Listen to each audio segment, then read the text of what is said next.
In 2015, I launched a brand of toilet paper rolls in the market space and it failed. I know there are so many reasons responsible for that product's failure, but in this video I want to share exactly why it failed from the beginning, and perhaps you too can learn how not to repeat the same mistakes that led to this product's failure in your own business. Now, when we came to the market space, I was new. I didn't have any experiences, and the counsel I got was just try and produce your own to look like every other person's own, and make it bigger and sell it cheaper and things like that. But that wasn't really the main problem. The main problem was that there was no product launch strategy. There was no product development strategy from the beginning.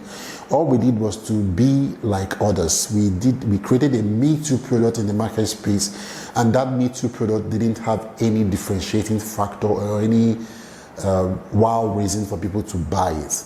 Now, most entrepreneurs are like me, okay? You have some money saved up and things like that. You come into the market space with a lot of expectation, a lot of intuition, a lot of hunch on what would work. So maybe you are trying to order stuff from Ogun State, or maybe you are trying to order stuff from China, and you've not tested that particular product in the market space, and you are ordering volumes, you are producing volumes. That was exactly what happened to us.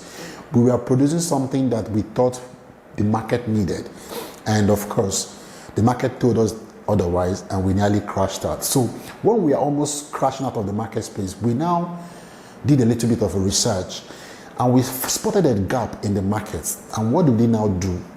We said we're not going to do like we did before. We're not going to mass produce this particular gap that we've seen in the market space, this idea that was in our head. We're not going to mass produce it. What did we do? What did we do differently? We created what is called a minimum viable product, all right? Minimum viable product, MVP. So instead of printing the wrapper, pay attention. Instead of printing the wrapper, you've conceived the idea, and you want to test it in the market. Instead of going ahead full out to print the nylon wrapper and now push it to the market space, we decided to create a prototype. Remember, this size was not already in the market, it was not existing. So we carved out that particular product category, and I had to go to Onitsha to create a prototype using a transparent nylon wrapper and art paper, which I printed upon.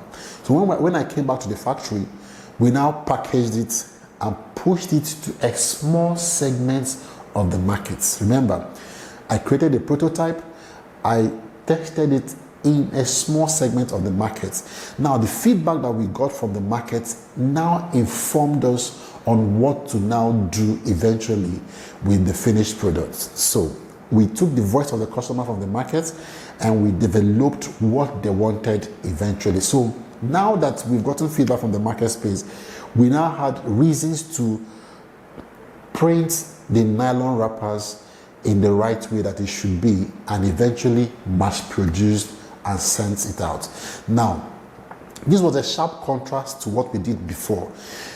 Initially, we just mass produced without taking any feedback from the market space, without having any form of gap that was spotted in the market space, and there was no value that we were bringing to the market space. It was just a Me Too brand that we pushed out there.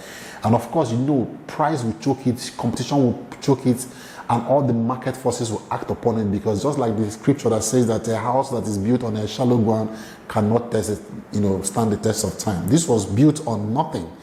And when the competition choked it and everything, it crumbled. But this one was taken from the market. The feedback, the research was in the market. So we picked up that gap and we still took it to the market to test the heartbeat of the market. Now, when the market responded and said, this is what we're looking for, this is something that is good. Remember, this time was a time when there was a recession and that product was cheap. We targeted a particular segment of the market and they welcomed it. So now that we've gotten feedback with our MVP, we now went back to the factory to print the nylon wrapper and pushed it out to the market. Now, why am I sharing this with you? Like I said from the beginning, most of us would have some money saved here and there, and instead of testing your market, whether it's a service or a product, you would go all out and invest huge sums of money in something you've not really tested. So my counsel to you is, whether you're creating a product or launching a service business, please create an MVP first and target a small subset of your targeted market to see what their feedback would be like. There's something called the voice of the customer. All right, so the voice of the customer is what the customer will tell you. Okay, so we don't like this color, make it pink, make it blue. Are you targeting male folks? Are you targeting female folks? So whatever they tell you, we don't like it taller, make it shorter. So that would inform what you will eventually bring to the market space. Remember, you're not bringing what you like to the market space. You are bringing what the market likes, and that is how you create value. In the first toilet paper brand that I launched, we didn't do all that. We just pushed things in the market space because every other person was pushing it.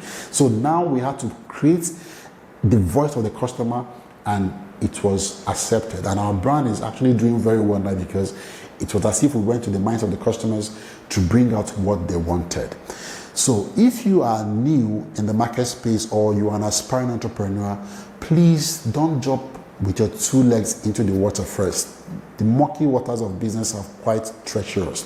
So what you should do is to create an MVP. If you're ordering from China, tell them to send you a sample or send you samples that you can launch to your select target audience and see what the feedback is like. If you get a positive feedback, then you can now do what?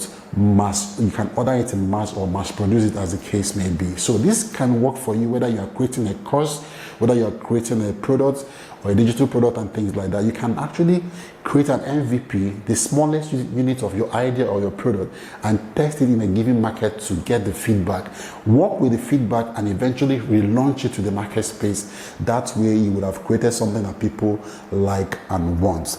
So we didn't do all that, and my first brand crashed out of the market space. So I hope this has helped you.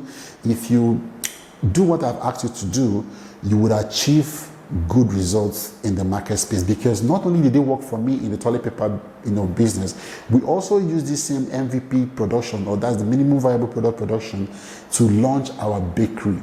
When we started our bakery, we didn't just mass produce bread and push it out there. We also saw a gap, and we now created an MVP and tested it in a subset of our markets. Now, the feedback that they gave us informed the kind of wrapper we used in the bread, the kind of recipe that we finally produced, and the distribution channel that we have deployed. So you see that it doesn't only work in one kind of business, it works across other businesses. So you can use this to stop yourself from losing money in the market space, and it would help you in the long run. And that's all I have for you today. I hope it makes sense to you. If it makes sense to you, like, share, and I'll see you in the next one. Have a great day.